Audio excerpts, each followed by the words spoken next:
अस्सलाम वालेकुम students. Hopefully आप सब ठीक ठाक होंगे। हमारा बेटा नया टॉपिक है वॉइड एग्रीमेंट्स। ठीक है, बेसिकली वॉइड एग्रीमेंट किसे कहते हैं? बेटा कुछ कॉन्ट्रैक्ट ऐसे होते हैं कि जो कि इनिशियली जब पार्टीज उसको मेकअप करती हैं तो वो वैलिड होते हैं, लेकिन but due to circumstances, due to different natures, ऐसे कॉन्ट्रैक्ट जो है वो वॉइड हो जाते हैं, नॉट इन्फोर्सेबल बाय लॉ हो जाते हैं। यानी जब पार्टीज करती है तो उस वक्त तो वो ठीक होते हैं, सही होते हैं, लेकिन हालात और वाकयात के तहत बाद में इन कॉन्ट्रैक्ट्स को वॉइड किया जाता है। अच्छा, ये कंपलसरी नहीं है कि शुरू से सारे के सारे कॉन्ट्रैक्ट जो है वो वैलिड हो, आफ्टरवर्ड वॉइड हो। इब्तिदा से भी फ्रॉम द बिगनिंग वॉइड हो सकते हैं। ठीक है, उसको हम स्टेप बाय स्टेप करके पढ़ेंगे। ठीक है, लेकिन इन शॉर्ट जो आप लोगों ने देखना है कि कॉन्ट्रैक्ट्स में जो हमारे पास पहली चीज आ रही है कि वॉइड कॉन्ट्रैक्ट कौन से होते हैं? ऐसे कॉन्ट्रैक्ट जो नॉट इन्फोर्सेबल बाय लॉ होंगे, इन्हें जहां उसको कानून के तहत एक पार्टी दूसरी पार्टी पे केस नहीं कर सकती, सू नहीं कर सकती, इन कॉन्ट्रैक्ट्स को हम क्या कहेंगे? ठीक है जी, वॉइड एग्रीमेंट। ये आपके पास डेफिनेशन भी नजर आ रही होगी। An agreement not enforceable by law is said to be void. बस आप इसे कितनी सी चीज देख लीजिए कि ऐसे एग्रीमेंट्स जिसमें पार्टीज एक दूसरे मुकदमात ना कर सकती हैं, बिकॉज कानून की नजर में ऐसे कॉन्ट्रैक्ट क्या होंगे?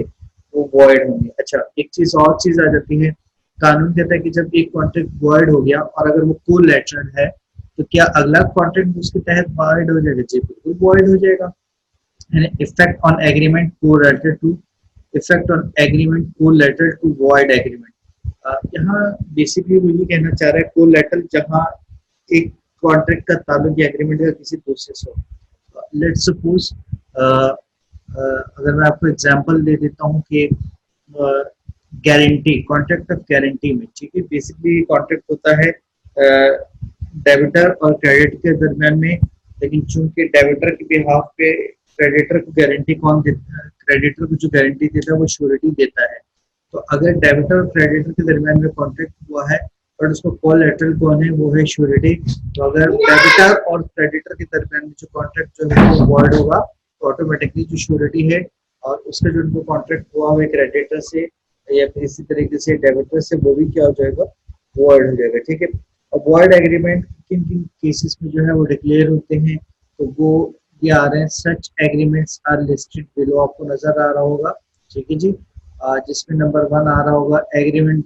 ठीक है, एग्रीमेंट बाय और with person incompetent to contract. इसके बाद agreement made under mutual mistake of facts. ठीक है, इसी तरीके से agreement made under mutual mistake of foreign law. Agreement the object of consideration which is unlawful. इसके बाद नंबर 5 पे आपको नजर आ रहा होगा एग्रीमेंट द कंसिडरेशन और object which is partly unlawful. Number 6 पे आ रहा होगा एग्रीमेंट मेड विदाउट कंसिडरेशन। 7 पे restraint of trade, wagering agreement. Number 9 में आपको नजर आ रहा होगा agreement in the state of legal proceeding, agreement in the state of marriage, uncertain agreement. और 12 पे आपको नजर आ रहा होगा बेसिकली एग्रीमेंट कंटीजेंट। ठीक है, ऑन इम्पॉसिबल इवेंट्स और agreement to do impossible act. ठीक है जी, ये बेसिकली हमारे पास 13-14 है इनफैक्ट। ठीक है, agreement to enter into agreement in future. ठीक है जी, हम इसको डिस्कस करेंगे स्टेप बाय स्टेप करके। ठीक है जी, देखते जाएंगे कि क्या क्या है हमारे पास। अच्छा जी, नंबर 1 जो बेटा आपको नजर आ रहा है एग्रीमेंट बाय और with person incompetent to contract. ठीक है, अच्छा ये 14 के 14 हमें नहीं पढ़ना है क्योंकि आप बहुत ज्यादा हो जाएगा आप लोगों के लिए। आप में से हम इसमें से 10 to 11 ही पढ़ेंगे। ठीक है, 10 to 11 ही पढ़ेंगे, जो मैं नहीं पढ़ाऊंगा वो आप लोगों को देखेंगे। नंबर 1 हम पढ़ रहे हैं एग्रीमेंट बाय और with person incompetent to contract. ठीक है, मैंने बताया कि देखिए सारे के सारे कॉन्ट्रैक्ट्स इब्तिदा से वैलिड नहीं होते, कुछ इब्तिदा से जो है वो वॉइड हो जाते हैं, कुछ वैलिड होते हैं, आफ्टरवर्ड वॉइड हो जाते हैं। तो पहले मैं वो बता रहा हूँ कि जो शुरू से फ्रॉम द बिगिनिंग ये अदालत की नजर में, कोर्ट की नजर में, लॉ की नजर में वो वॉइड होते हैं। जो नंबर 1 नजर आ रहा है, कानून कहता है कि कुछ लोग ऐसे हैं कि जिनसे हम कॉन्ट्रैक्ट नहीं कर सकते। लेट्स सपोज अगर आप PS7 के स्टूडेंट्स हैं, अगर आपसे कोई कहा जाए कहता है कि यार आप लोग MBA में मास्टर्स में एडमिशन ले सकते हैं, आपका आंसर होगा no because you are not competent, आपको तो स्टिल एक सेमेस्टर बाकी है, ठीक है। तो इसी तरीके से बच्चों एग्रीमेंट, इसी तरीके से कुछ लोग ऐसे होते हैं कि जो कि जैसे आप इनकॉम्पिटेंट है, वैसे कुछ लोग इनकॉम्पिटेंट होते हैं कॉन्ट्रैक्ट के लिए, जिसमें नंबर 1 आ जाता है माइनर। माइनर बेटा एक ऐसे पर्सन को कहते हैं जिसकी उम्र 18 साल से कम होती है, यानी 18 साल से जितने भी लोग हैं जिनकी उम्र कम है, लेस देन 18 ईयर्स के जितने भी लोग हैं, आप उनसे कॉन्ट्रैक्ट नहीं कर सकते, ठीक है। इसके बाद इसी के साथ एक और चीज आ जाती है हमारे पास, डिसक्वालिफाइड बाय लॉ। वो तमाम लोग जिनको अदालत ने डिस्क्वालीफाइड डिक्लेयर किए, चाहे वो जॉइंट स्टॉक कंपनीज हो, कॉर्पोरेशन हो, या कोई पर्सन हो, या जो जेल के सलाखों के पीछे हो, जो अपनी सजाएं काट रहा हो, तो आप इनके साथ भी कॉन्टेक्ट नहीं कर सकते because they are not competent to for any contract, ठीक है। इसी तरीके से आपके पास तीसरा एक और क्वेश्चन आ जाता है, जिसको हम कहते हैं अनसाउंड। अनसाउंड कहते हैं जिसका जहनी तवाज़ुन सही नहीं है। अगर कॉन्ट्रैक्ट के टाइम पे किसी का जहनी तवाज़ुन खराब भी हो सकता है, उसने ड्रग्स बहुत ज्यादा लिए हो, ठीक है, मेडिसिन का बहुत ज्यादा जो है उसने कि ये नशे की हालत में प्रॉपर माइंड उसका वर्किंग नहीं कर रहा, तो कानून की नज़र में जो है ऐसा कॉन्ट्रैक्ट जो है वो वॉइड होगा। अब देखिए ये इब्तिदा से क्या होंगे, ये वॉइड हो जाएंगे, ठीक है, क्लियर हो गया। अच्छा जी, इसके बाद नंबर 1 के बाद आपके पास नंबर 2 आ रहा है, agreement made under mutual mistake of fact, ठीक है। म्यूचुअल मिस्टेक्स का मतलब ये है, देखिए कि जहां पर दोनों पार्टीज की तरफ से कोई गलती हो, ठीक है। इसकी एक सिंपल सी एग्जांपल दे देता हूँ कि लेट सपोज दो पार्टीज एक ऐसी चीज के लिए कॉन्ट्रैक्ट करते हैं जिसके बारे में दोनों को नॉलेज नहीं होती, ठीक है। लेट सपोज अगर मैं आपसे कॉन्ट्रैक्ट करता हूँ कि यार मेरा शिप जो है वो दुबई से आने वाला है, ठीक है, और इसमें से ये जो है वो इलेक्ट्रॉनिक आइटम्स है, लेट सपोज मोबाइल भी है, लैपटॉप्स भी हैं, ये पूरा एक कंटेनर मेरा आपसे कॉन्ट्रैक्ट होकर मैं वो आपको दूंगा। आप कहते हो कि फाइन, ठीक है। अब वो शिप रास्ते में ही डूब चुका है, उसको आग लग गई है, इसके बारे में मुझे भी नहीं मालूम और आपको भी नहीं मालूम, तो ये हमारी मिस्टेक हुई। हम एक ऐसी चीज के बारे में कॉन्ट्रैक्ट कर रहे हैं जिसका वजूद ही नहीं है, जिसका वजूद ही खत्म हो चुका है। तो कानून कहता है कि ऐसा कॉन्ट्रैक्ट जिसमें दोनों पार्टीज की तरफ से मिस्टेक हो रिगार्डिंग टू फैक्ट, तो फिर ऐसा कॉन्ट्रैक्ट भी क्या हो जाएगा, वॉइड हो गया। ये अगेन नंबर 2 एग्जांपल आ गई कि इब्तिदा से ऐसा कॉन्ट्रैक्ट क्या था, वो वॉइड था, ठीक है जी। अच्छा जी, तो आई होप दो चीजें आपको समझ में आ गई होंगी। तीसरा है agreement made under mutual mistake of foreign law. Foreign law का मतलब ये है कि अगर दो पार्टीज आपस में कॉन्ट्रैक्ट करती हैं और लेकिन उस पर जो लॉ इम्प्लीमेंट हो रहा है वो लेट्स सपोज चाइना का लॉ हो रहा है या यूपी का लॉ इम्प्लीमेंट हो रहा है और आपको उस लॉ के बारे में नॉलेज नहीं है, तो कानून कह रहे हैं हम डीम टू बी एज्यूम ऐसा करेंगे कि अगर किसी फॉरेन लॉ से रिलेटेड किसी चीज के लिए कॉन्ट्रैक्ट हुआ है और उसके उसके बारे में पार्टीज को नॉलेज नहीं है, तो फिर ऐसा ऐसा कॉन्ट्रैक्ट भी क्या हो जाएगा, वो वॉइड हो जाएगा। बिकॉज अगर हाँ डोमेस्टिक लॉ लगता, आपका अपना कंट्री का लॉ लगता, पाकिस्तान का लॉ लगता, अगर उसमें मिस्टेक हो जाती तो कानून कहता है कि फिर वो वॉइड नहीं, तो वो वैलिड होता, बिकॉज वहाँ हम एज्यूम करेंगे पाकिस्तानी लॉ के बारे में आपको नॉलेज है, ठीक है। हर मुल्क का अपना एक लॉ होता है, लेकिन अगर आप पाकिस्तानी और पाकिस्तानी लॉ से रिलेटेड कोई चीज आपस में कॉन्ट्रैक्ट कर रहे हैं और इसमें कोई मिस्टेक हो जाती है, तो फिर कानून कहता है कि ये वाला कॉन्ट्रैक्ट जो है वो वैलिड होगा।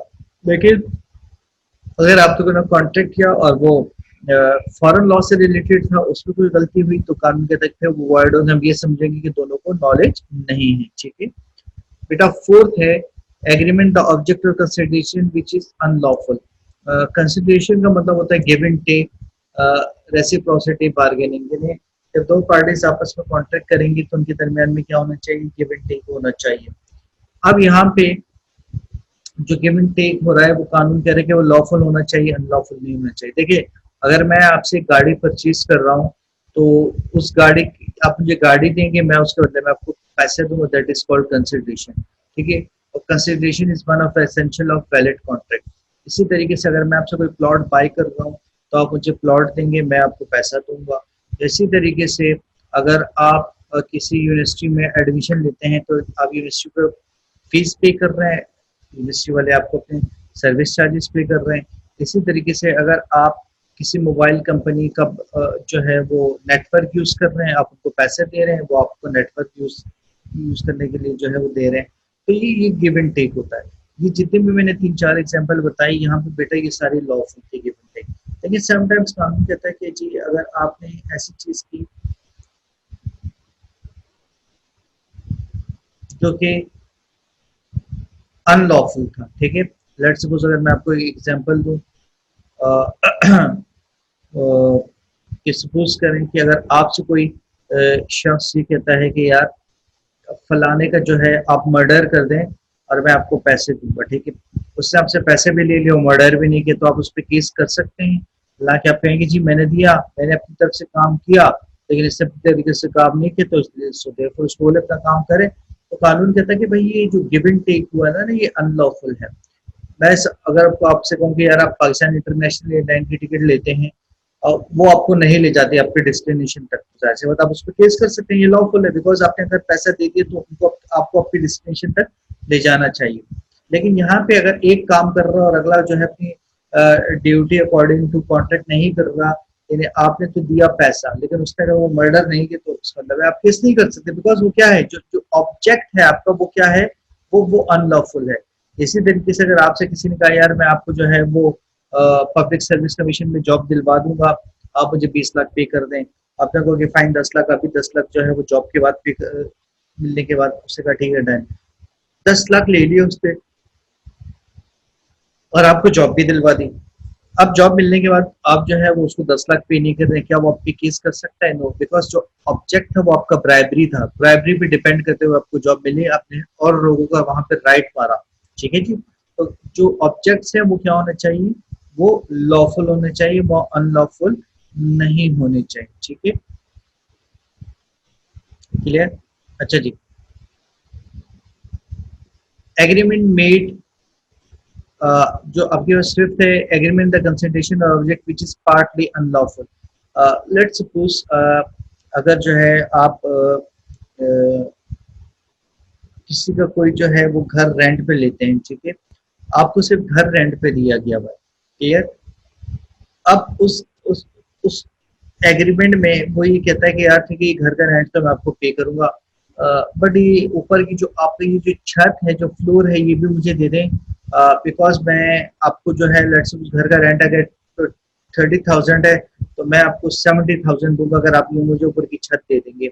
और वो छत वो आपको बताता है कि जी मैं यहाँ पर गैम्बलिंग के लिए, जुआ वगैरह या और सट्टाबाजी वगैरह, मतलब गैर कानूनी काम, इलीगल एक्टिविटीज के लिए यूज करूंगा या ड्रग्स के लिए यूज करूंगा, तो आपकी तो कि फाइन जबरदस्त। अब वो क्या करता है, आपको 30,000 देता है, बाकी जो है 40,000 नहीं पे करता। अब कानून कहता है कि आप जो केस कर सकते, अच्छा लेट्स सपोज वो पूरी अमाउंट ही नहीं देता आपको ना, 70,000 ही नहीं देता, क्यों ले लेते हैं इसको, ठीक है, ताकि क्लियर हो जाए। अब जब वो 70,000 ही नहीं देता और आप पूरे 70,000 के लिए केस कर देते हैं, तो कानून कहता है कि देखिए जो ऑब्जेक्ट था ना, वो पार्टली आपको जो अनलॉफुल था, वो कौन सा, वो आपका फ्लोर जो ऊपर छत थी, ठीक है, फ्लोर, ठीक है, वो आपको नहीं देगा, बिकॉज वो अनलॉफुल है। लेकिन जो 30,000 आपको घर का रेंट का तय हुआ, वो आप उससे ले सकते हैं। तो इन शॉर्ट जो हमने यहाँ सीखा कि समटाइम्स अगर एक ऐसा कॉन्ट्रैक्ट है कि जो कि एक एग्रीमेंट हुआ है और इसी एग्रीमेंट में एक चीज लॉफुल है और उसका पार्टली अनलॉफुल है, और अगर कोई शख्स उस कॉन्ट्रैक्ट को ब्रीच कर देता, ब्रेक कर देता है, तो सिर्फ आप जो लॉफुल चीज है उसके लिए इंटाइटल्ड होंगे, अनलॉफुल के लिए इंटाइटल्ड नहीं होंगे, ठीक है। लेकिन जो अनलॉफुल चीज होगी वो इब्तिदाई कानून की नजर में क्या होगी, वो वॉइड होगी, उसकी कोई कानूनी हैसियत नहीं होगी। तो 4 पॉइंट में भी यही था कि मर्डर वाला वो भी इब्तिदा से वॉइड था, और जो एक कॉन्ट्रैक्ट किया जो पार्टली वैलिड था, पार्टली वॉइड था, ठीक है। जो वॉइड क्यों हुआ, बिकॉज वो अनलॉफुल था। हेडिंग नंबर 6 में कह रहा है एग्रीमेंट मेड विदाउट कंसिडरेशन। कानून कहता है कि समटाइम्स कुछ लोगों में कॉन्ट्रैक्ट हो जाते हैं और वो कॉन्ट्रैक्ट ऐसे होते हैं कि जो इब्तिदा से वॉइड होते हैं, बिकॉज उनके दरमियान में कंसिडरेशन नहीं होती। अभी मैंने कहा consideration is one of the essentials of a valid contract, कि जब भी पार्टीज आपस में कॉन्ट्रैक्ट करेंगी तो उनके दरमियान में क्या होना चाहिए बेटा, गिव एंड टेक होना चाहिए, उनके दरमियान में कंसिडरेशन होनी चाहिए। ठीक है, क्लियर हो गया। अच्छा जी, सपोज करें अगर एक पर्सन आपसे कहता है कि यार मैं तुम्हें 10 लाख रुपए दूंगा, ठीक है जी, वादा कर लेता, आपसे प्रॉमिस कर लेता। अच्छा जी, 10 लाख देंगे। अब 10 लाख जो देंगे, वो जो टाइम पीरियड आता है वो 10 लाख नहीं देता, क्या आप उस पर केस कर सकते हैं? आंसर इज नो, बिकॉज कानून कहेगा भाई 10 लाख वो दे रहे हैं, उसके बदले में आप क्या दे रहे हैं, कुछ कंसिडरेशन हो रही है? तो ये बहुत से स्टूडेंट्स को नहीं पता। ठीक है, तो जब वो आपको कुछ नहीं देता तो कानून के, तो फिर आप उस पर केस भी नहीं कर सकते। हमारे हमारे पॉलिटिशियंस होते हैं, वो बड़े बड़े जलसों में आते हैं कि जी मैं फलाना फलाना चैरिटी को जो है फलां फलां चैरिटी ऑर्गेनाइजेशन को 1 करोड़ रुपए देने का ऐलान करता हूँ, वादा करता हूँ। स्पीच खत्म हो जाती है, एक हफ्ता गुजर जाता है, वो चैरिटी वाले जब जाते हैं कि सर आपने तो प्रॉमिस किया, वो तो सिर्फ अपने आप को मैंने पॉपुलर करने के लिए प्रॉमिस किया था, बट कोई मैं 1 करोड़ रुपए नहीं देगा। क्या वो चैरिटी वाले कर सकते हैं केस? हालांकि उसने प्रॉमिस किए हैं, तो कानून कहते हैं नहीं कर सकते। क्यों नहीं कर सकते? बिकॉज ये शख्स 1 करोड़ का वादा कर रहा है, चैरिटी वाले उसके बदले में क्या दे?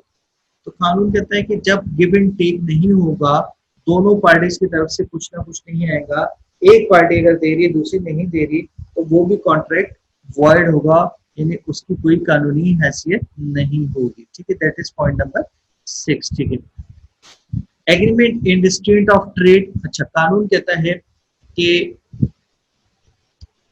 हर एक शख्स को ट्रेड करने की इजाजत है, तिजारत करने की, बिजनेस करने का उसका राइट है।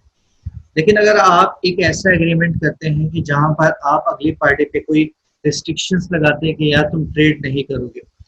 देखिए, एक चीज आती है, स्टूडेंट यहाँ कंफ्यूज होते हैं कि गुडविल, गुडविल एक अलग चीज है। लेट सपोज अगर मैं आपसे ये बात करूं कि प्रैक्टिकल सेंटर वाले आदम जी को कहते हैं कि पूरे कराची से अपने जो है वो कैंपसेस को वाइंड अप करते हैं, शट डाउन करते हैं, और आदम जी की गुडविल परचेज कर लेते हैं। ठीक है जी, अब आदम जी को कौन चला रहा है? प्रैक्टिकल सेंटर वाले चला रहे हैं। वो लोग जो पहले आदम जी को चला रहे हैं, जो आदम जी के रियल ऑनर थे, क्या वो आदम जी के नाम से पूरे कराची में आदम जी की कोई ब्रांच, कोई कैंपस खोल सकते हैं? तो आंसर होगा no, because goodwill already sell कर दी है आपने, और आपने गुडविल के पैसे लिए, अकाउंट्स में आपने पढ़ा भी होगा। लेकिन कानून कहता है कि जहां आपने गुडविल के बगैर ही कोई रिस्ट्रिक्शंस लगा दी ट्रेड करने पे, तो फिर हम उसको वैलिड नहीं समझेंगे। अब इस एग्जाम्पल को यूं ले लेते हैं कि प्रैक्टिकल सेंटर वाले आदम जी से कहते हैं कि भाई पूरे कराची से अपना बिजनेस वाइंड अप करो, शट डाउन करो, और एक हैंडसम अमाउंट आदम जी को दे देते हैं। आदम जी वाले वो अमाउंट लेने के बाद पता चला 1 साल के बाद नर्सरी पे और डिफरेंट जगहों पर अपने कैंपसेस खोल देते हैं। क्या आदम जी पे प्रैक्टिकल वाले केस कर सकते हैं? तो आंसर होगा नो, बिकॉज आपने उनको बिजनेस करने से रोक रहे हैं, ट्रेड करने से रोक रहे हैं। ठीक है जी, इसी तरीके से एक और एग्जांपल ले लेते हैं कि दिल पसंद बहुत पॉपुलर है ठीक है कराची में। दिल पसंद वाले क्या करते हैं कि ब्लू रिबन बेकरी को या खालिद स्वीट्स को ले लेते हैं। खालिद स्वीट्स को कहता है कि जी आप पूरे कराची से अपनी जितनी भी आपकी ब्रांचेस है उसको पॉइंट अप कर दें। खालिद स्वीट्स वाले जो है वो पैसे ले लेते हैं, कंपटीशन खत्म कर दिया। लेकिन इन्होंने क्या लगाया, उन पर रिस्ट्रिक्शन लगा दी कि आप ट्रेड नहीं कर सकते। ठीक है जी, अब होता ये है बेटा कि 1 साल के बाद खालिद स्वीट्स वाले डिफरेंट जगहों पे, गुलिस्तानी जौहर में, गुलशन इकबाल में अपनी ब्रांचेस खोलना शुरू कर देते हैं नर्सरी पे। तो क्या आप दिल पसंद वाले उन पे केस कर सकते हैं? तो आंसर होगा नो, बिकॉज आपने गुडविल परचेज नहीं की, आप रिस्ट्रिक्शंस ऑफ ट्रेड लगा रहे हैं। ठीक है, तो ये था हमारे पास point number 7, restrictions of trade लगा रहे हैं। ठीक है जी, क्लियर होगी? जल्दी से देख लो बेटा इसको।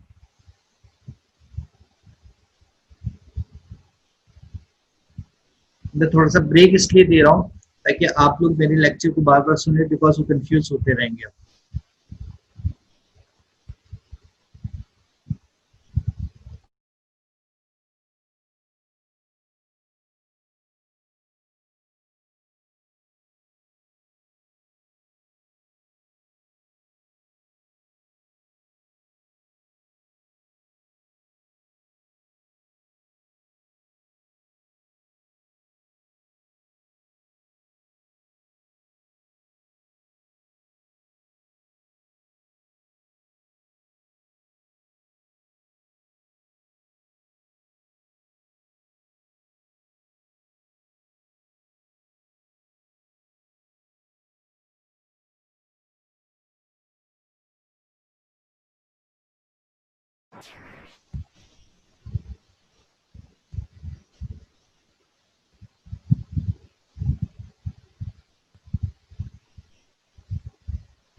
अच्छा बेटा,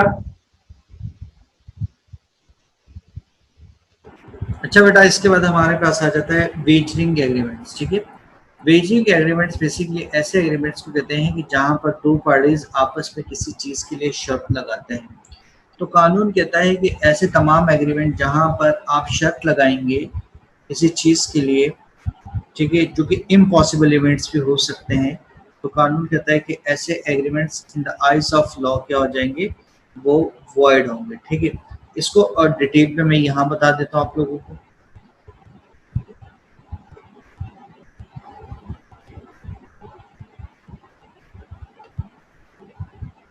ठीक है जी, ये देखिए, an agreement between two person under which money और money worth is payable, money और मनी वर्थ इज पेबल, यानी पैसों के लिए कोई कॉन्ट्रैक्ट करते हैं by one person to another on the happening और non happening of a future और अनसर्टेन इवेंट। ठीक है, यानी दो पार्टीज जब आपस में कॉन्ट्रैक्ट करती हैं फ्यूचर के लिए, मुस्तकबिल के लिए और अनसर्टेन इवेंट्स के लिए कि यार ये काम हो भी सकता और ये काम नहीं भी हो सकता, कानून कहता है कि ऐसे कॉन्ट्रैक्ट्स क्या होंगे, वो जो है वो कॉन्ट्रैक्ट वॉइड होंगे। ठीक है, लेट सपोज कि अगर मैं ये कहता हूँ कि यार पाकिस्तान और इंडिया का मैच कल नहीं होगा बिकॉज बारिश हो जाएगी। ठीक है जी, अब बारिश होना ये एक अनसर्टेन इवेंट है, बारिश हो भी सकती है और नहीं भी हो सकती। ठीक है, आप कहते हैं कि अगर बारिश हो गई तो मैं आपको 10 लाख दूंगा। मैं कहता हूं कि अगर बारिश, आपने कहा कि बारिश होगी, और देखो सिचुएशन कुछ इस तरीके से हम क्रिएट कर लेते हैं कि बारिश, पाकिस्तान की टीम तो आपको पता है ना वैसे आगे चलती जाती है, दुआओं पे चल रही होती है। अगर अगर पाकिस्तान, अगर बारिश हो जाती है तो मैच ड्रॉ हो जाएगा, दोनों को एक एक पॉइंट मिल जाएगा। ठीक है, जब दोनों को एक एक पॉइंट मिल जाएगा तो पाकिस्तान का जो पॉइंट स्कोरिंग टेबल है वो ज्यादा हो जाएगा, इंडिया से पाकिस्तान किस पे चला जाएगा, क्या कहते हैं, आगे फाइनल मैच पे से कुछ चला जाता है। अब हमारी इसी बात पे जो है वो शर्त लग जाती है। आप कहते हैं कि कल बारिश नहीं होगी, मैं कहता हूँ कल बारिश होगी। मैं कहता हूँ कल बारिश होगी तो आप मुझे 10 लाख पे करेंगे, और आप कहते हैं कल बारिश नहीं होगी तो किसी आप पे करेंगे। ओके फाइन, ठीक है। तो ये जो बारिश का होना या ना होना ये एक अनसर्टेन इवेंट्स है। तो कानून कहता है कि जिसमें मनी या मनी वर्थ से पेएबल आप कोई भी कॉन्ट्रैक्ट करते हैं और अनसर्टेन इवेंट से रिलेटेड कोई कॉन्ट्रैक्ट करते हैं, तो कानून की नज़र में ऐसे कॉन्ट्रैक्ट की कोई हैसियत, कोई जो है वो हैसियत नहीं, वो कोई स्टेटस नहीं होगा, और वो एग्रीमेंट्स इब्तिदा से क्या होंगे, वॉइड होंगे। ठीक है जी, क्लियर। अच्छा जी, आप लोगों ने सिर्फ ये डेफिनेशन कर दी, नीचे की चीज छोड़ दीजिए कि आप लोग इसके बस में सिर्फ एक डेफिनेशन यहाँ तक पढ़ लें। ठीक है, एग्जाम्पल पढ़ लें, बाकी इसको जो है नहीं पढ़े, एग्जाम्पल्स को नीचे की एग्जाम्पल्स का पढ़ें।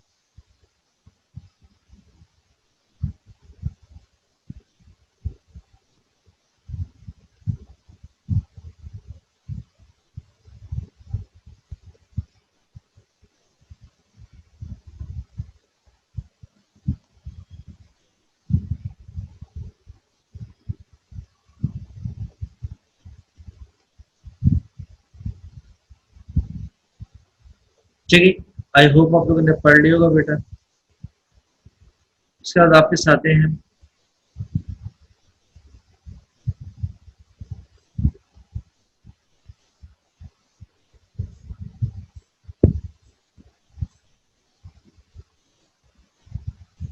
अच्छा जी, इसके बाद है बेटा agreement in state of legal proceedings. ठीक है जी, कानून कहता है कि मुकदमा करना, केस करना हर एक शख्स का राइट है। ठीक है जी, अगर आप किसी को से कॉन्ट्रैक्ट करते हैं कि यार तुम फलां के खिलाफ जो है वो केस नहीं करोगे, और उसने आपसे कॉन्ट्रैक्ट कर लिया और बाद में उसने उसके खिलाफ केस कर दिया, और अदालत में आप उसको स्टैम्प पेपर ले जाते हैं कि सर देखिए इससे तो मेरे साथ कॉन्ट्रैक्ट किया कि ये उस पार्टी के खिलाफ केस नहीं करेगा। तो कानून कहता है कि ये जस्ट लाइक ट्रेड, जिस तरीके से रिस्ट्रिक्शंस आप लगा रहे हैं, तो लीगल प्रोसीडिंग में भी आप रिस्ट्रिक्शंस नहीं लगा सकते। चाहे उसने आपसे कॉन्ट्रैक्ट कर लिया तो ऐसे कॉन्ट्रैक्ट की कोई हैसियत नहीं होगी, वो इब्तिदा से ही क्या होगा, वो वॉइड होगा, ठीक है। वो जब चाहे केस कर सकता है, चाहे उसने आपसे कॉन्ट्रैक्ट कर भी लिया बट उसकी कोई कानूनी हैसियत नहीं होगी in the eyes of law, ठीक है। अच्छा, इसके बाद बेटा आ जाता है agreement in state of marriage, ठीक है। अगर आप किसी को रोकते हैं, ठीक है। अच्छा, इसमें दो चीजें आ जाती हैं। एक तो मैरिज ऐसा है कि जिसमें हमें इस्लाम ने भी मना किया और कानून और शरीयत ने भी मना किया कि जी आप इनसे शादी नहीं कर सकते। और दूसरा जो है वो अगर आप किसी को रोकते हैं किसी शादी से तो कानून कहता है ये उसका राइट बनता है। लेट सपोज अगर एक शख्स है वो ऑलरेडी मैरिड है, ठीक है जी। और ऑलरेडी मैरिड होने के बाद वो दूसरी शादी करना चाह रहा है। उसकी मिसेज को पता चलता है, मिसेज फाइनेंशियली बहुत स्ट्रांग है। मिसेज उसको कहते हैं कि ये 10 लाख रुपए ले लो और तुम दूसरी शादी नहीं करोगे। वो कहते हैं ठीक है फाइन। 10 लाख लेने के बाद वो दूसरी शादी भी कर लेता है और 10 लाख का वलीमा कर लेता है जो पैसे ले। क्या मैसेज उस पर केस कर सकते हैं कि जी इसने मुझसे कॉन्ट्रैक्ट किया था? तो आंसर होगा नो। बिकॉज जो एग्रीमेंट है, जो एग्रीमेंट हुआ है बिटवीन हस्बैंड एंड वाइफ वो वॉइड है। बिकॉज उसका उसका राइट है। इस्लाम में 4 शादी जायज है, वो तो दूसरी की है, 2 का ऑप्शन और है, ठीक है। इसको हम कहते हैं एग्रीमेंट स्टेट ऑफ मैरिज, ठीक है। इसके बाद आ जाता है बेटा अनसर्टेन एग्रीमेंट्स। अनसर्टेन एग्रीमेंट्स मतलब ये है कि जब भी दो पार्टीज आपस में कॉन्ट्रैक्ट करेंगी तो उनका मीटिंग ऑफ माइंड सेम होना चाहिए, ठीक है जी। मीटिंग ऑफ माइंड अगर सेम नहीं है तो कानून कहता है फिर उनके दरमियान में अनसर्टेनिटी पाई गई है। सपोज करें कि अगर मैं आपसे ये कहूँ कि यार आपका सुपर हाईवे पे आपने एक नया जो है वो पेट्रोल पंप जो है वो खोला है, ठीक है जी। आपको पता चलता है कि यार परसों स्ट्राइक है। अ, आपके जो है वो थोड़ा ऑयल की शॉर्टेज हो गई। आप क्या करते हैं, शेल की कंपनी को कॉल करते हैं और उससे कहते हैं कि जी मुझे 2 टैंकर चाहिए ऑयल के। वो कहते हो ठीक है सर पहुंच जाएंगे। आज शाम में टैंकर पहुंचते हैं ऑयल के। अब आपने जो ऑयल था वो उसको बताया नहीं, आइडेंटिफाई नहीं किया, अनसर्टेनिटी थी। वो समझा पेट्रोल चाहिए, आप आपके माइंड में डीजल था बिकॉज सुपर हाईवे पे तो हैवी ट्रैफिक चलती है। तो अब आप लेने से इनकार कर रहे हैं तो कानून कहता है कि ये आपको और उसके दरमियान में अगर ऑफर एक्सेप्टेंस हुई है और कॉन्ट्रैक्ट हुआ है, लेकिन ये क्या है, ये वॉइड था, इब्तिदा से वॉइड था। क्यों वॉइड? इसलिए था बेटा क्योंकि मीटिंग ऑफ माइंड सेम नहीं था। उसके माइंड में पेट्रोल चल रहा है, आपके माइंड में डीजल चल रहा है। क्लियर हो गया? तो कानून कहता है मीटिंग ऑफ माइंड सेम होना चाहिए। अगर मीटिंग ऑफ माइंड सेम है तो कॉन्ट्रैक्ट वैलिड होगा। मीटिंग ऑफ माइंड सेम नहीं है तो कॉन्ट्रैक्ट वैलिड नहीं होगा, ठीक है जी। उसके बाद आ जाता है agreement contingent on impossible events, ठीक है। इम्पॉसिबल इवेंट्स ऐसे होते हैं कि बेटा कि लेट सपोज अगर कोई आपसे कॉन्ट्रैक्ट करता है कि जी मैं शर्त लगाता हूँ कि मैं फलाने शख्स को जो है वो जिंदा कर दूंगा, जो उसकी बीमारी बिल्कुल खत्म कर दूंगा। तो कानून कहते हैं कि ऐसी चीजें जो है वो इम्पॉसिबल इवेंट से रिलेटेड तो क्या होते हैं वो अच्छा वो वॉइड होंगी और उसकी कानून में कोई हैसियत नहीं होगी, ठीक है जी। तो ये बेसिकली 13 और 14 को छोड़ दीजिएगा, ये तकरीबन सेम ही आ जाता है, उसमें कंफ्यूज होते रहेंगे आप लोग, ठीक है जी। तो एग्रीमेंट कंटीजेंट और इम्पॉसिबल है। अच्छा, कंटीजेंट का एक चीज और मैं बता दूं, कंटीजेंट भी बेटा एक किस्म की शर्त लगाने को कहते हैं, ठीक है। शर्त का मतलब टू डू और not to do, does happening और डू नॉट हैपनिंग, यानी किसी चीज को हो जाना, किसी चीज का नहीं होना, किसी चीज से मना करना या किसी चीज से नहीं मना करना। तो कानून कहता है कि अगर इस चीज से बारे में आप कॉन्ट्रैक्ट कर रहे हैं जो कि इम्पॉसिबल इवेंट्स से है, ठीक है, तो कानून कहता है फिर ये भी क्या होगा, in the eyes of law वो वैलिड नहीं होंगे, वो वॉइड एग्रीमेंट्स होंगे। तो ये आपको मैंने डिटेल में समझा दिया कि बेटा एग्रीमेंट्स वॉइड कब होते हैं, ठीक है। क्लियर हो गया? आई होप आपको तमाम चीज़ें इंशाल्लाह क्लियर होंगी। बट स्टिल अगर आपको कोई प्रॉब्लम हो आप लोग मुझसे कंसर्न कर सकते हैं। व्हाट्सएप पे जो है वो नंबर है हमारा, आप कोऑर्डिनेशन कर सकते हैं जो जो आपकी प्रॉब्लम बिजनेस लॉ में आ रही है।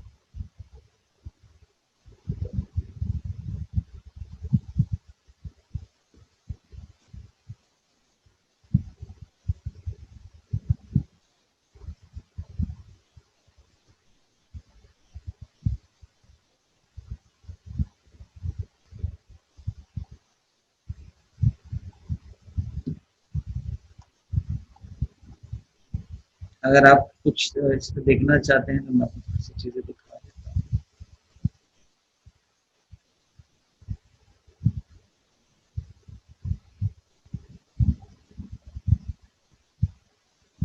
ये देख लीजिए, ये बेटा वो था एग्रीमेंट स्टेट ऑफ ट्रेड और ये इसकी एक्सेप्शंस पे आ गए। ठीक है जी, सेल ऑफ गुडविल मैंने आपको कहा था कि ये फिर वैलिड होगा, वॉइड नहीं होगा। बट अगर गुडविल के बगैर अगर आप कोई चीज़ बेच रहे हैं तो फिर in the eyes of law ऐसे कॉन्ट्रैक्ट क्या हो जाएंगे, वॉइड होंगे।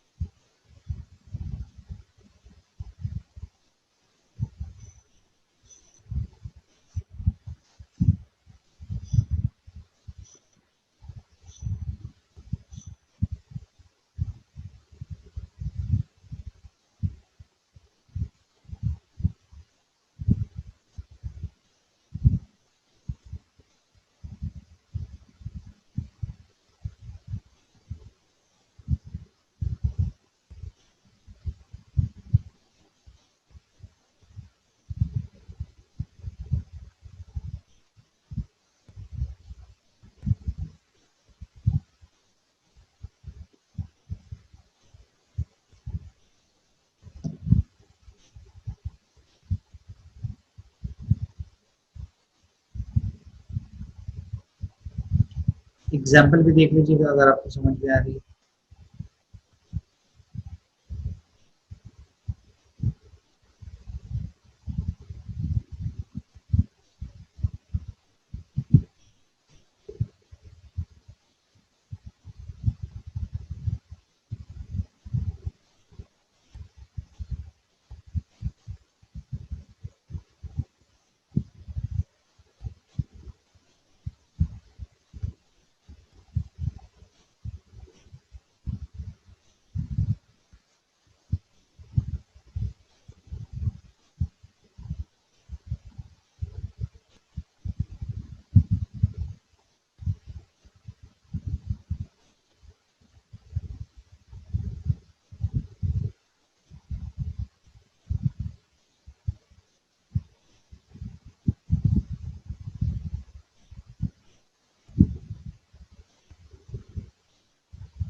सेल्स ऑफ गुडविल को भी बेटा पढ़ लीजिएगा जरा आप।